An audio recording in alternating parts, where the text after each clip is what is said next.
January 20th, Hiram Rhodes Revels. Welcome to 365 Christian Men, where every day we aim to inspire and encourage with real-life stories about men. Revels was a U.S. citizen, never a slave, not the son of slaves. In fact, there was no history of slavery in his family. Still, some history books refer to him as a freedman, an emancipated slave. It just wasn't true. Today's story takes place immediately after the Civil War, when, for many people, prejudice and slavery were life and death issues. Revels stepped into history at this point to represent the people of the state of Mississippi. On this date, in 1870, the U.S. Senate chose Revels to fill a Mississippi seat. But, as it turned out, in effect, Revels represented all the African Americans in the country. Here's how it happened. When we drop old grievances, we gain powerful voices. Before the Civil War, Hiram Rhodes Revels had been an ordained minister and a high school principal, and during the Civil War, he was a U.S. Army chaplain. After the Civil War, with the United States in the middle of Reconstruction, Revels helped Mississippi settle on a basis of justice and political and legal equality. In a state where, before the war, fewer than 1,000 African Americans could get a basic education, Mississippi needed this articulate, principled man of education. But Revels was reluctant to take a political office. It might interfere with his work of spreading the gospel.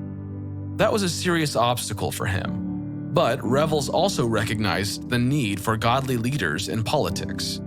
African Americans needed to be represented, and they certainly needed change. Revels saw the opportunity to help rebuild the nation, so he earned a seat in the state's reconstructive government as an alderman. His political stance was moderate and compassionate, and he earned the respect of a wide spectrum of voters. On opening day, Revels prayed with passion, and that prayer catapulted him from an obscure politician to the man everyone noticed. The top responsibility of the new legislature was to fill Mississippi's empty seats in the United States Senate, seats vacated by Jefferson Davis and Albert Brown when Mississippi seceded from the Union in 1861. Mississippi chose Revels. On February 23, 1870, when Mississippi was readmitted to the Union, Revels was waiting in Washington. But controversy flared. Senate Republicans fought to swear Revels in immediately, but Democrats tried to block it. Some argued Mississippi was under military rule and lacked the civil government necessary to confirm Revels' appointment. Other Democrats said that Revels wasn't a U.S. citizen until the 14th Amendment passed in 1868, so he was disqualified to serve because he had only been a U.S. citizen for 2 years, even though before the war he had voted in Ohio. The Republicans rallied for Revels.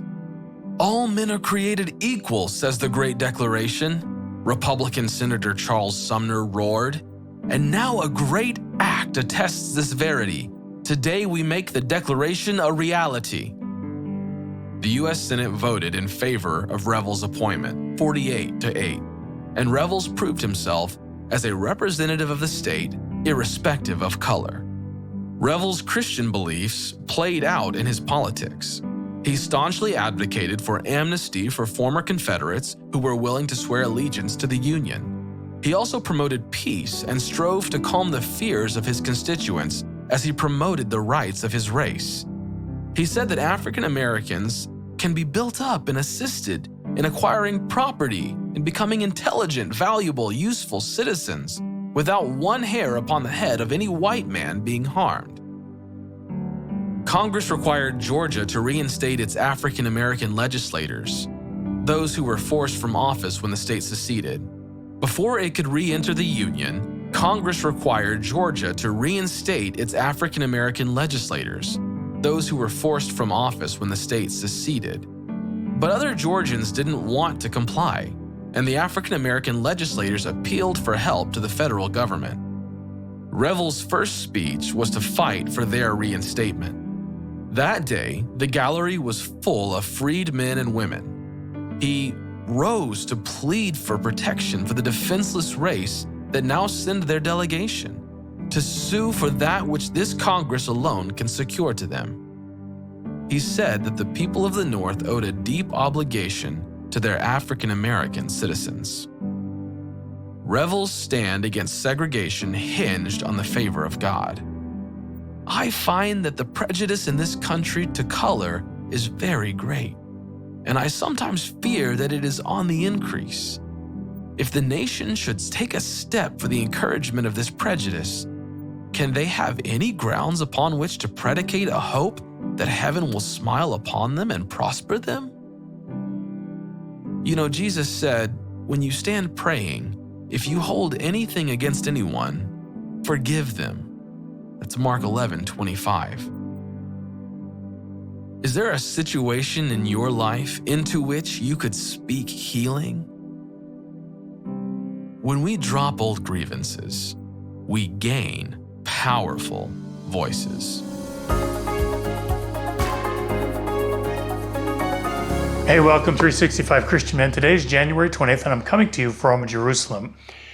You know, when we look at Hiram Revels' example today, he could have, in the light of the injustice and the inequity, the unfair treatment of himself and of his people, he could have become like a firebrand preacher and viciously attacked and fought against everybody that was coming against them in light of the injustice. He could have viciously attacked and accosted all of those that were coming against him. And yet he chose a different path. He chose a biblical path. And that's what I want to challenge us with today, guys. You know, all around us we're seeing today around the ideas that are contentious. We see men of God, we see leaders, we see politicians using the path and the pattern of the world to fight for the right thing, to stand against injustice. You know, Hiram Revels wasn't a pushover.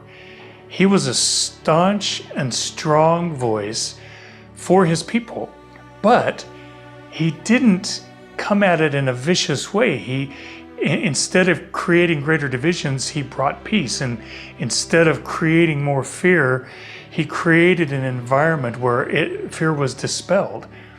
Paul says to us in the book of Romans that we are not to repay evil for evil, but be careful to do what is right in the eyes of everybody.